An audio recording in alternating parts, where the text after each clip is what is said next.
اپنی تکلیف برداشت کر کے دوسروں کو فائدہ پہنچانا، خود بھوکا رہ کر دوسروں کو کھانا کھلانا، خود پیاسا رہ کر دوسروں کو پانی پلانا، خود تنگی میں رہ کر دوسروں کی مدد کرنا رسول اکرم صلی اللہ علیہ وسلم کی زندگی میں ایثار تھا، اپنوں کے لیے بھی اور دوسروں کے لیے بھی۔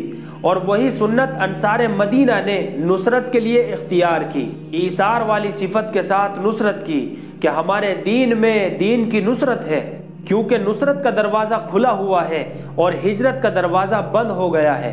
تو میرے بھائیوں، دین کے لیے مددگار بننا یہ بڑا کام ہے، اپنے دین کے لیے مددگار بننا یہ اللہ نے اپنے بندوں پر ذمہ داری ڈالی ہے۔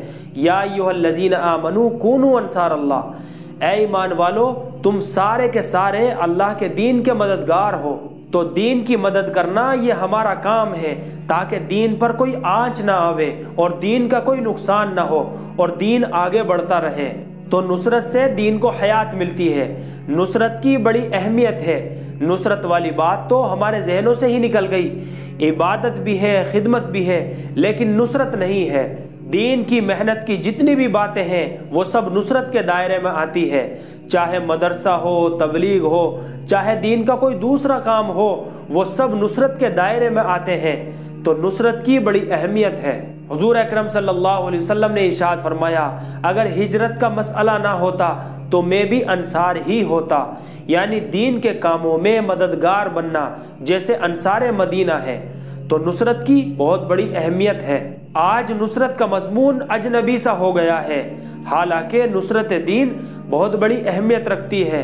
اور نصرت کی مثال ایسی ہوتی ہے کہ جیسے بنجر زمین کو پانی دینا، کہ زمین بنجر پڑی ہے، سوکھا پن آ گیا ہے، اس کے اوپر پانی پڑا، اوپر سے پانی برسایا اور اس زمین کے اندر پانی پہنچا تو وہ زمین آباد ہوگی، کام کی بنے گی۔ ایسے ہی نصرت کا معاملہ ہے۔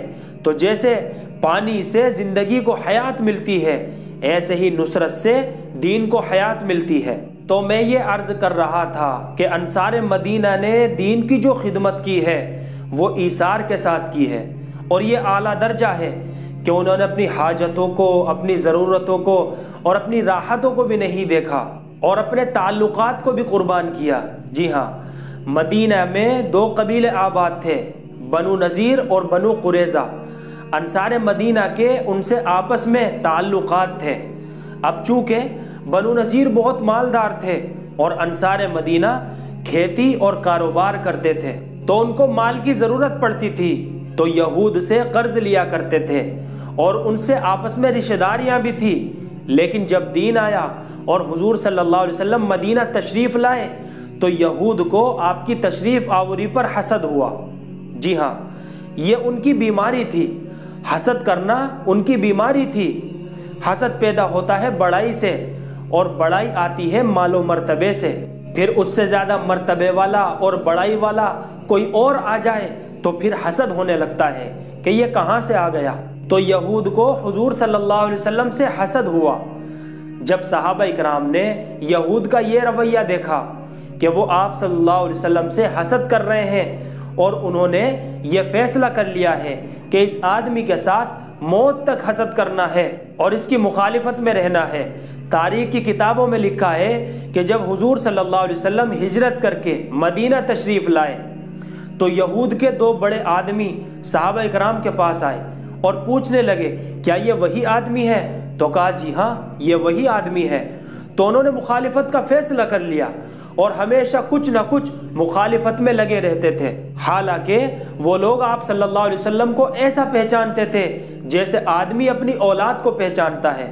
وہ آپ کو دیکھتے ہی پہچان جاتے تھے کہ یہ آخری نبی ہے، لیکن اپنی بڑائی میں، حسد میں ان کے دل کالے ہو گئے تھے اور آپ صلی اللہ علیہ وسلم سے دشمنیاں مول لے لی تھی۔ تو جب مدینہ کے انصار نے دیکھا کہ یہود کا یہ رویہ حضور صلی اللہ علیہ وسلم سے حسد کا ہے تو صحابہ اکرام نے یہودیوں سے اپنے تعلقات توڑ لیے کہ ہم تمہارے ساتھ نہیں رہ سکتے، ہمارا تمہارا کوئی تعلق نہیں ہے، ہمارے نبی کا تعلق اللہ سے ہے، اس لیے ہم حق کا ساتھ دیں گے۔ حالانکہ ان کے آپس میں معاہدے ہوتے تھے، ایک دوسرے کے حلیف تھے، دوست تھے، لیکن جب دین کا کام آیا اور یہود کی مخالفت دیکھی تو صحابہ نے یہود سے اپنے تعلقات سمیٹ لیے کہ اب ہم دین پر ہیں اور ہم حق کا ساتھ دیں گے اور حق ایک ہی ہوتا ہے۔ تو یہ ان کا ایثار تھا، حالانکہ یہودیوں سے ان کی رشتہ داریاں بھی تھی، لین دین بھی تھے اور معاہدے بھی تھے، لیکن جب حضور صلی اللہ علیہ وسلم دین لے کر آئے تو صحابہ نے آپ کا ساتھ دیا اور وفاداری دکھائی اللہ کے دین کے ساتھ اور اللہ کے کام کے ساتھ، حق کا ساتھ دیا اور باطل کی مخالفت کی۔ اس لیے صحابہ کی زندگی میں جو نمونے ملتے ہیں ہمیں، وہ حق ہے کہ اللہ کے نبی کا طریقہ حق ہے۔ جی ہاں، تو میں یہ عرض کر رہا تھا کہ دین کی نصرت کرنا یہ بہت بڑی ذمہ داری ہے، کیونکہ اللہ رب العزت نے فرمایا کونوا انصار اللہ، کہ تم اللہ کے دین کے مددگار بنو۔ اگر تم اللہ کے دین کے مددگار بنو گے تو پھر اللہ تمہارا مددگار بنے گا۔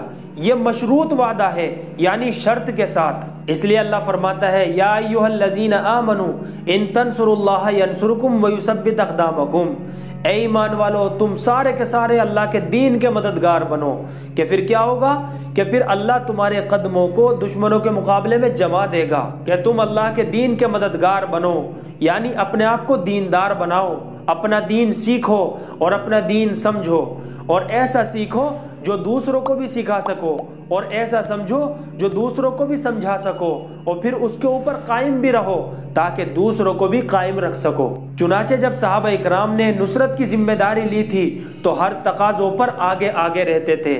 اللہ کے راستے میں آنا جانا تو ہوتا ہی رہتا تھا، یہ تو عام چیز تھی۔